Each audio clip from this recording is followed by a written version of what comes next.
बिल्कुल, city traffic police के बाद मुल्तान की ज़िले इंतज़ामिया का भी हेलमेट ना पहनने वालों के खिलाफ सख्त एक्शन लेने का फैसला सामने आया है। और इस फैसले के तहत 15 जुलाई के बाद जो लोग हेलमेट नहीं पहन रहे उनको सिटी ट्रैफिक पुलिस की जानिब से जुर्माने तो किए ही जाएंगे। इसके साथ साथ जो मुल्तान की ज़िले इंतज़ामिया की जानिब से ऐसे अफराद को जो हेलमेट नहीं पहन रहे उन्हें पेट्रोल पंप पर पेट्रोल भी है वो फराहम नहीं किया जाएगा। तो जब से ये फैसला सामने आया, आगाही कैंपेन जारी है, तो शहरियों की बड़ी तादाद ने हेलमेट की ख़रीदारी के लिए मुल्तान की हुसैनागाई हेलमेट मार्केट का रुख कर लिया है। इस वक्त हम हेलमेट मार्केट में मौजूद है, जहाँ पर ख़रीदार जो हैं वो हेलमेट ख़रीद रहे हैं ताकि वो जुर्मानों से बच सकें और पेट्रोल भी उन्हें मिल सके। क्या कहेंगे इस फैसले के हवाले से? हेलमेट के हवाले से सेफ्टी के लिए बड़ा ज़रूरी है। आपने ये हेलमेट ख़रीदा है, कितने का ख़रीदा है, कैसे रेट नज़र आ रहे हैं?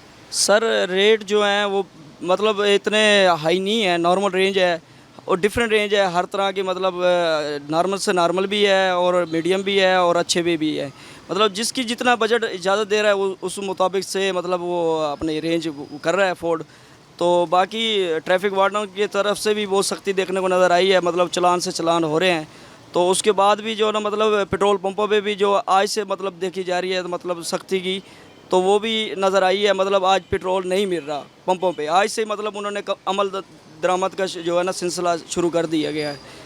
तो बाकी ये हमारी सेफ्टी के लिए आईजी साहब ने जो अच्छा स्टेप लिया, इक़दाम किए हैं। जी बिल्कुल, शहरी जो है हेलमेट के हवाले से जो पाबंदी आयद की गई है कि हेलमेट के इस्तेमाल को यकीनी बनाया जाए, इसको सराहते हुए भी दिखाई दे रहे हैं और शहरियों की बड़ी तादाद ने हेलमेट की ख़रीदारी भी शुरू कर दी है। शहरियों को यही कहना है कि हेलमेट जो है वो सेफ्टी के लिए बड़ा ज़रूरी है। ट्रैफिक पुलिस के कवानीन हैं उनके ऊपर सख्ती से अमल दरामद जो है वो शहरी हैं वो भी, उनका भी कहना है कि हम करते हुए करेंगे ताकि जो हादसात हैं उनकी शरह में भी कमी आ सके। जी।